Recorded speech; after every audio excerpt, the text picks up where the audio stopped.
Hey guys, hope you've been having a good time. I've been pretty busy full time raising a puppy, that's why I didn't really put this out for a little while. She's a cutie though, take a look. What are you doing? Give me a paw. Right now she's about 9 weeks old, so that's it not a takes a paw. ton of my wife and I's time just trying to take care of her, get her outside every day. I did want to take some time though and talk about the new character that dropped recently. A.B.A came out, there's a ton of buzz about her. As you're aware, she was out over Arc World Tour and people got the chance to play her a little bit. I was one of those people. And honestly, my initial impression was like, damn, this character is really sick and seems pretty strong, and I think a lot of people thought the same. But the problem with testing at Arc World Tour is that for the most part, people aren't really going to have a high volume of actual matches to play. And sure, there were a lot of casual sets going on, but nothing really compared to the sheer quantity that occurs when the character's released to the rest of the world. Additionally, most people were super interested in playing around with Jealous Rage, her install. This mode basically lets you enter a super fast, super strong version of A.B.A for a limited time. Strive's version of Moroha mode. Since it's the coolest part of her kit, it's going to be what most people are interested in looking at, so most people didn't really have a good idea of what an actual match would play out like, what offense and defense in normal mode would look like, or how often you'd even get to activate Jealous Rage or keep it activated. From the people at Arc World Tour in the first couple of looks of the trailer and the starter guide, it looked like Strive had finally added a character that was super strong on launch since Happy Chaos. It's been a couple of weeks since then, and unfortunately when the character actually dropped, it seems like a bit of that buzz died down, since people quickly figured out that this character has some pretty big flaws. So for the video, I wanted to go over what I've been feeling while playing A.B.A and go over some of my match videos while giving you the pros and cons while I've been playing them. When it's all said and done, I wanted to give you an idea for the future of the character and what I think will end up being important for someone looking to play her. With that said, let's get into it. A.B.A being a feast or famine character is naturally going to be the strongest when things are going well for her. To get things started on a positive note, I wanted to talk about some of the things that I think are really good. First in normal mode and then in Jealous Rage. Firstly, I think her normals, even though they are stubby, all generally have good cancel options and set up decent spacing traps since they have decent frame data. Her Far Slash, for example, is pretty short range, but since it's advancing, it lets you do some pretty interesting spacing traps. Sort of like Soul Pressure, but without all the plus frames. Next, A.B.A has a ton of unique defensive options, ranging from a low-profile dash to a low-crushing kick, a parry, a 4-frame jab, and a ton of good conversions to go off of them. This gives her a little bit of compensation for her unusual movement speed, aka super slow. Currently, there's also an unconfirmed bug related to A.B.A. She can kind of dash and block at the same time, which lets her move forward while also maintaining her defense, even though, again, she does move forward super slow. In Jealous Rage as well, she gets access to insane speed and way better normals, negating all of her negatives from normal mode. She gets powerful mix-ups as well as trading the slightly subpar parry for Danzai, which lets her be completely invulnerable through any move other than throws. Even if your opponent supers on wake up, they'll usually lose. There's some exceptions to that, like Milia or sometimes Sin. Her H super can also do a lot more damage while trading your entire rage bar. That's kind of useful for those last hit situations. And more interestingly, your Cage super gets supercharged for anti-projectiles and has a guard crush property. So this mode is obviously incredibly strong.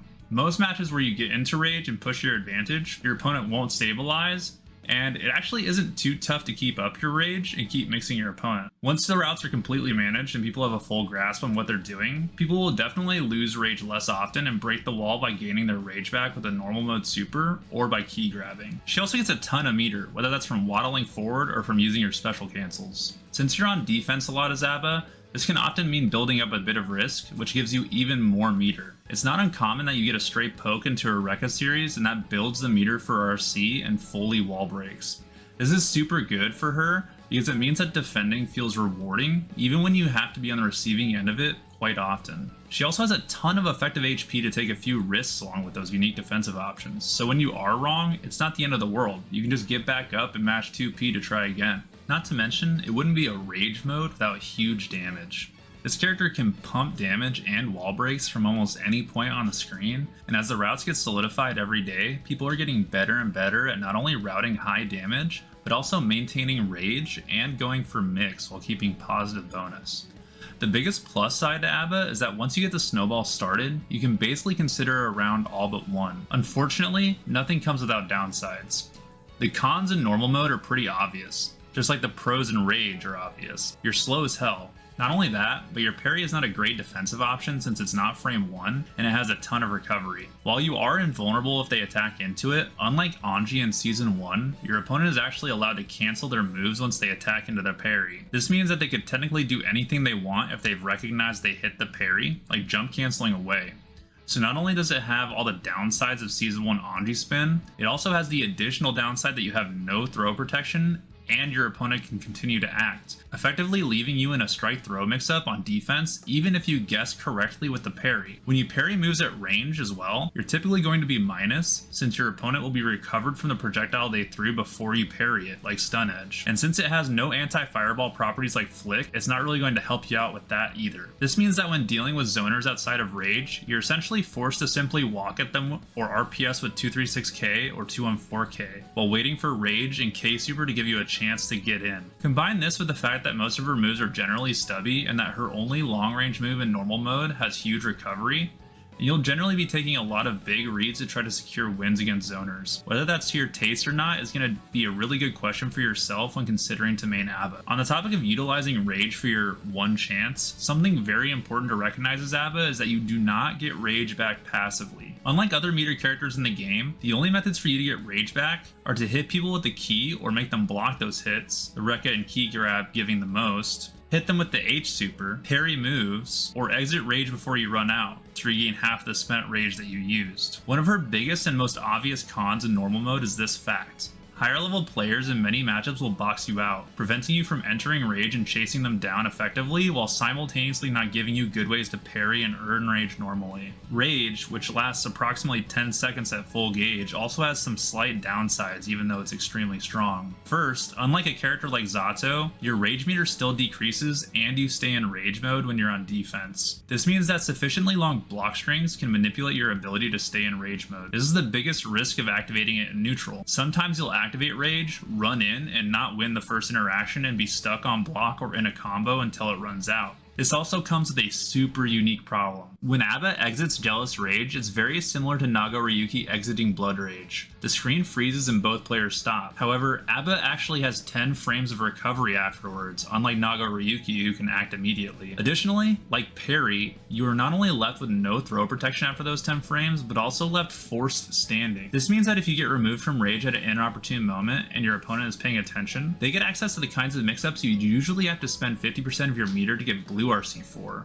in addition to all of the other negatives of being stuck in normal mode. This isn't an inherent problem. I can already hear in the back of my head the cries of, Sim, but couldn't they just manage Rage better? And fair enough, yes, I agree.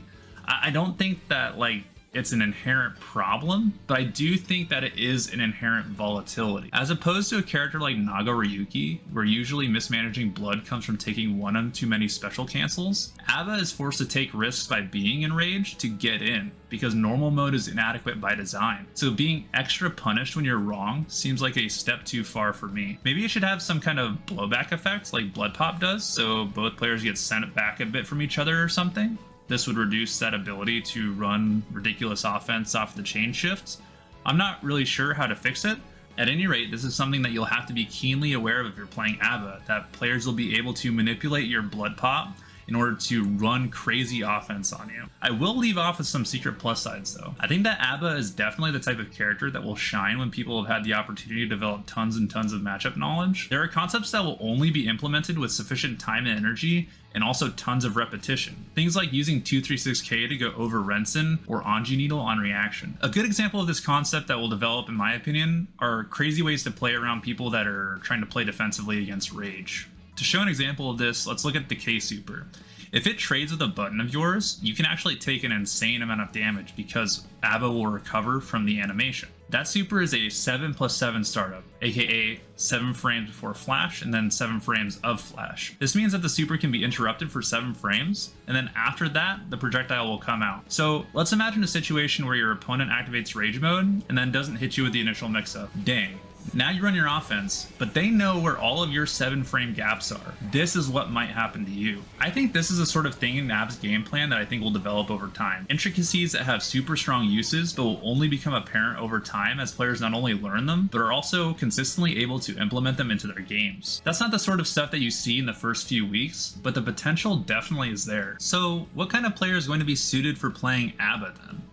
I think someone who would enjoy playing A.B.A. definitely has to have a bit of patience. Besides just loving the character design and aesthetic, you have to be willing to deal with normal mode, and all the annoyances that come with being super slow and having bad movement. Sometimes you will be locked from having rage mode. Someone who likes A.B.A. won't be the type of person who just sits in labs rage mode all day. They're gonna have to be able to accept bad matchups because a character like this will inevitably carry them by necessity. You're gonna be the kind of person who can enjoy the character even when they're stuck blocking Axel for 30 seconds straight while waddling halfway across the screen, dragging this giant damn key. I barely know if that's me, but I do know right now, I am having a ton of fun, and if you think you'll have fun, then you should definitely pick up the character and give it a shot. Anyways guys, that's about it. I hope you enjoyed the video. If you liked it, be sure to like and subscribe.